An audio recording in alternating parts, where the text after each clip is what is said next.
Quero voltar aqui com Alex André para a gente continuar nossa conversa. Alex, até puxando um pouco desse gancho, né? A gente ainda tem risco fiscal em alta aqui no Brasil, né? Tem política monetária restritiva. Como que você enxerga ali, né? O quanto o investidor ele pode conseguir ajustar o portfólio? É hora dele ser mais defensivo? Há espaço para apostar mais em recuperação? Paula, o aumento de juros está longe de terminar, né? O Galípolo falou no evento do Safra, né? Jogou água no chope aí para quem esperava uma parada de juros. Claro que o tarifaço do Trump abre essa incerteza, mas questões domésticas, nós vimos o GPM hoje, né? Acima da expectativa, mesmo que até o GPM veio uma questão muito voltada a agro, né? Alguns elementos que não são tão focados a questões de governos ou questões de commodity, mas a gente sabe que segue pressionado a inflação, os núcleos seguem acima da meta e o Banco Central está muito preocupado trazendo essa inflação à meta. E lá nos Estados Unidos tem uma preocupação com o emprego.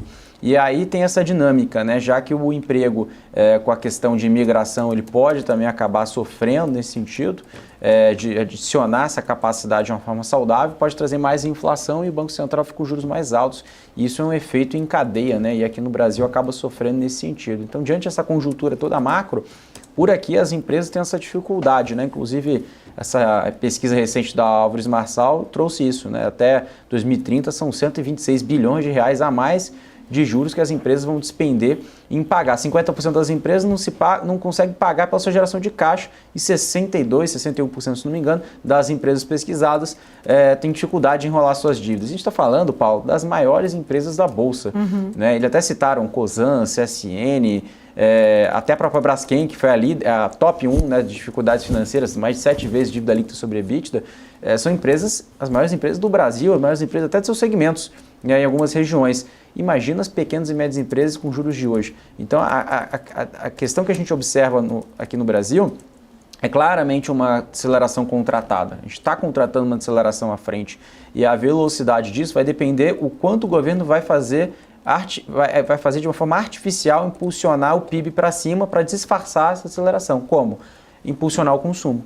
Então ele vai começar a trazer, como já fez, né, a questão do crédito consignado, entre outras medidas, a questão do auxílio do Vale Gás, a questão da conta da energia, que o ministro Silveira está impulsionando isso, para justamente querer fazer o quê? Tirar cada vez menos a classe, né, que a gente fala aqui C, D e E, enfim, e até a classe média, ter uma disponibilidade de capital maior para consumir ainda mais, mas que eu sempre falo da palavra pedalar, ou seja, ele está pedalando o problema para frente, só está trazendo o problema e o rombo fica cada vez maior. Como que a gente olha esse rombo? A gente olha pelo déficit nominal, que é gigante, e quando a gente observa a questão do arcabouço, eu relembro mais uma vez a fala da Tebet, da Simone Tebet, ministra do Planejamento, que ela diz, independente do governo, seja direita ou esquerda, é impossível governar com esse arcabouço fiscal em 2027.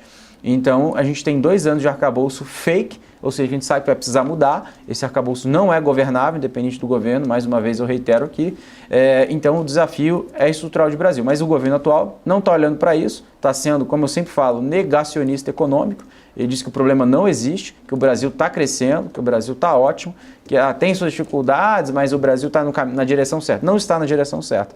Olha a questão da curva do endividamento, né, vis-a-vis que a gente tem de arrecadação. A arrecadação está muito alta e quer aumentar ainda mais a arrecadação.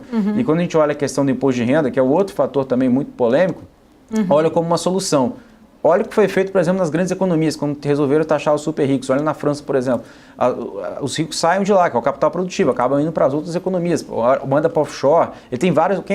Quem é milionário, multimilionário, tem muito mais opções do que o pobre, classe média, enfim, como um todo. Então a gente sabe que o capital produtivo, que é aquela pessoa, aquele empresário, aquela empresa, aquela pessoa que realmente emprega, aquela pessoa que traz emprego, que traz investimento, acaba saindo do Brasil pela questão até mesmo da imprevisibilidade jurídica, que isso já vem há muito tempo e vem se intensificando desde então, com várias decisões monocráticas, com a decisão financeira com juros altos e com a questão de política fiscal ineficiente. Então a gente tem vários pilares aqui que não se sustentam. Alex, mas por que a Bolsa vinha subindo, vinha batendo próximo à história? Porque aquilo que eu estava falando do azul se replica para a Bolsa.